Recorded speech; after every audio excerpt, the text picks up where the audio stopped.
Salam sejahtera untuk kita semua. Di kesempatan kali ini kami akan menjelaskan mengenai produk usaha yang kami buat, yaitu mie Padia. Dengan anggota kelompok Fahri Ahmad, NIM 120 140 124, Joy Arta Sutinja 120 140 101, Gracia Serenta Bruce Tepu, NIM 120 140 084, Charlie ini NIM 120 140 089, Yogi Immanuel Pinem, NIM 120 140 011. Berikut ini logo dari usaha yang kami buat, yaitu logo mie Padia yang melambangkan produk mie dengan rasa pedas dan dengan cita rasa khas Padang.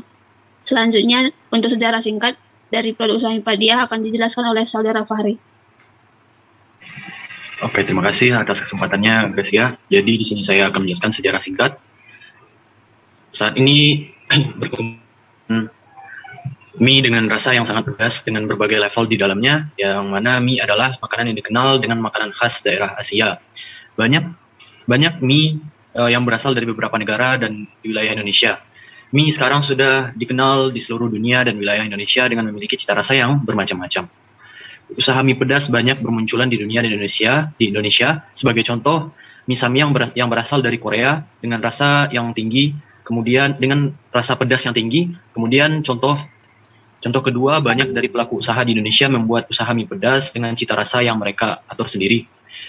Kemudian di sini mie Padia adalah mie pedas dengan rasa pedas berbagai level yang memiliki cita rasa bumbu, rempah, dan rasa khas Sumatera Barat.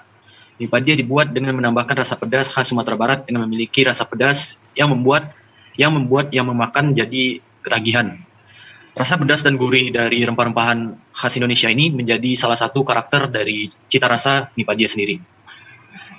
Ketatnya persaingan dalam usaha kuliner membuat pelaku bisnis harus pintar dalam membuat terobosan inovasi ke depannya. Salah satu usaha yang menjanjikan adalah usaha mie Padia. Pembuatan bumbu mie Padia dilakukan dengan cara yang terjangkau dan ramah di saku mahasiswa. Tentu hal ini menjadi daya tarik bagi mahasiswa dan masyarakat umum karena makanan mie digandrungi oleh kaula muda. Mie Padia memproduksi bumbu dengan resep khas dari Minangkabau sehingga produk ini mampu bersaing di pasaran serta menghasilkan profit yang sangat menjanjikan. Next. Di sini untuk visi dan misi dari mie Padia sendiri, visi pertama, terciptanya suatu bisnis baru yang menguntungkan dan berkelanjutan berupa mie Padia yang kreatif dan inovatif. Kedua, usaha yang diciptakan berkembang dan berkelanjutan. Ketiga, masyarakat bisa menerima mie Padia dengan cita rasa Sumatera Barat yang ada di dalamnya. Keempat, menumbuh kembangkan jiwa wirausaha dari mahasiswa itu sendiri. Kemudian misi, membuat citra dari mie pedas yang sebelumnya hanya mengandalkan rasa pedas menjadi memiliki cita rasa yang enak khas Sumatera Barat. Kemudian membuka lapangan pekerjaan yang baru yang melibatkan peran mahasiswa, kemudian memperkenalkan bumbu Sumatera Barat melalui mie Padia, terus membuat usaha yang menguntungkan dan bisa berkelanjutan. Selanjutnya, deskripsi produk dan layanan. Jadi pembuatan mie Padia itu sendiri dilakukan dengan cara yang terjangkau dan ramah di saku mahasiswa. Tentu hal ini akan menjadi daya tarik bagi mahasiswa dan orang-orang yang suka dengan mie sendiri. Mie Padia memiliki berbagai level di dalamnya, yang mana level pertama itu disebut dengan Padia, level kedua disebut dengan Padia Bana, dan level ketiga itu disebut dengan Padia Sangai. Kemudian metode pemasaran yang digunakan adalah mengutamakan penjualan online, misalnya melalui broadcast WA, TikTok, atau Instagram. Pemilihan metode online ini karena memudahkan dalam segi pemasaran dan iklan tentunya. Next. Oke, proses produksi. Di sini proses produksi pertama ya kita menyiapkan bahan baku tentunya. Kedua, panaskan air, yang mana memanaskan air ini sudah mendidih untuk merebus mie dan bumbu yang akan diolah. Ketiga, tuangkan mie dan bumbu. Keempat, blender dan masak bumbu. Kelima, campur mie dengan bumbu. Dan keenam, ya kemas produk dengan kemasan yang telah dirancang. Selanjutnya. Oke. Selanjutnya adalah target konsumen. Dari target konsumen ini kami bagi menjadi dua, yaitu demografis dan geografis. Dari demografis kami targetkan dengan jenis kelamin, yaitu pria wanita, jenis gadget, smartphone dan tablet, dengan umur di bawah 11 sampai 35 ke atas, dengan jenis pekerjaan, mahasiswa dan pegawai kantoran, dan lain-lain, dan kesukaan yaitu memiliki kesukaan terhadap masakan bercita rasa Minang. Dan wilayah yang kami targetkan yaitu wilayah kampus, lingkungan pemukiman mahasiswa, dan lingkungan pemukiman penduduk. Selanjutnya, untuk target konsumen dapat kita lihat dari bagian berikut.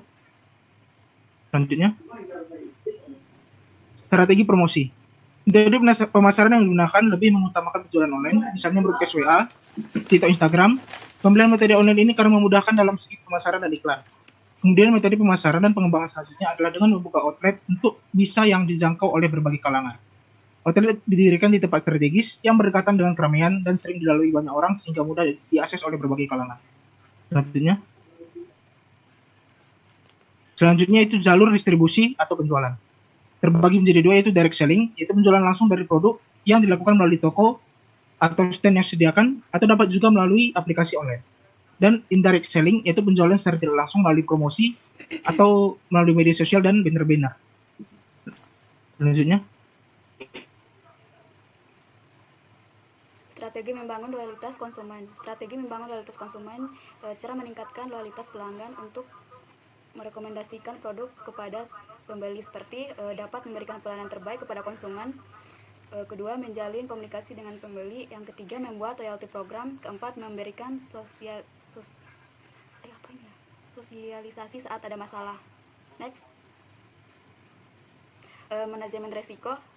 Tujuan dari manajemen risiko ini adalah untuk melacak sumber-sumber risiko, seperti dapat memberikan rasa aman pada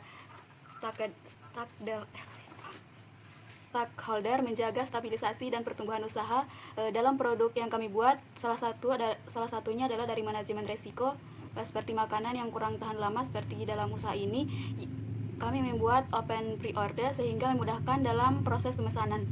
Dan manfaatnya dari manajemen risiko ini juga sebagai menjaga kepercayaan stakeholder serta meningkatkan keuntungan dari usaha tersebut. Next. Tim atau kelompok. Dalam usaha ini terdapat anggota yang bekerja sama dan dalam menyelesaikan target usaha. Dalam usaha ini terdapat manajer proyek, seseorang bertanggung jawab untuk merencanakan dan mengarahkan serta mengintegrasikan usaha kerja dari kelompok atau untuk mencapai tujuan proyek. Dalam usaha ini, manajer proyek adalah pemimpin yaitu CEO yang bertanggung jawab dalam perencanaan usaha ini. Dalam kelompok ini terdapat 5 orang yang telah memiliki legalitas kepada keseluruhan anggota kelompoknya. Next.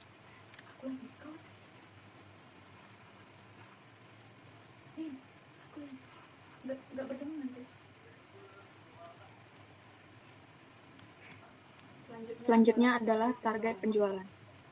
Untuk bulan ke-1 penjualan, kami menargetkan sekiranya ada kurang lebih 300 produk dengan jumlah income-nya adalah sebesar 3,9 juta.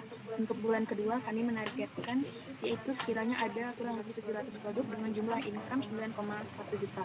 Dan yang bulan ketiga, kami menargetkan adanya kurang lebih 1.000 produk dengan income 13 juta.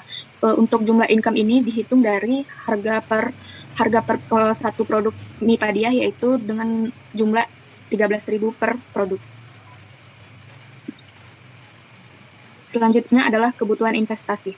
Dalam hal pemodelan, kami masih menggunakan biaya modal pribadi karena usaha yang dibangun masih kecil-kecilan. Kebutuhan investasi bisa dirinci menjadi biaya modal, biaya operasional tetap, dan biaya operasional tidak tetap. Untuk biaya modal ini terdiri atas pembelian alat, urus perizinan, dan pembuatan logo serta desain untuk poster. Untuk biaya modal secara keseluruhan bisa dilihat dari tabel di bawah ini. Dapat dilihat pada tabel di samping, jumlah biaya peralatan adalah sebesar 378.000. Untuk pembuatan logo dan desain belum membutuhkan biaya apapun karena masih menggunakan aplikasi berbasis internet. Selanjutnya adalah biaya operasional tetap dan tidak tetap. Untuk seluruh keseluruhan biaya bisa dilihat pada tabel. Biaya operasional tetap dalam usaha kami adalah seperti biaya keperluan listrik dan air, pembungkus makanan, dan biaya perabotan dari alat makan yang dibutuhkan. Total keseluruhan biaya dapat dilihat pada tabel di atas, yaitu sebesar Rp125.000. Sedangkan untuk biaya operasional tidak tetap seperti biaya bensin dan lain-lain, yaitu sebesar Rp200.000 per bulan. Dan itu masih jumlah yang tidak tetap. Nah, sebagai penutup, harapan kami untuk produk mie Padia ini adalah supaya produk ini bisa lebih berkembang dan maju. Di samping itu, kami mengharapkan supaya produk makanan ini tidak berkurang dan bertahan karena produk ini sangat bagus dan bermanfaat bagi para konsumennya, terutama bagi mereka pencinta kuliner pedas dengan cita rasa khas Padang. Mereka dapat memanfaatkan lidah mereka dengan aneka level kepedasan sesuai selera mereka. Sekian dari penjelasan produk usaha mie Padia yang kami buat. Terima kasih.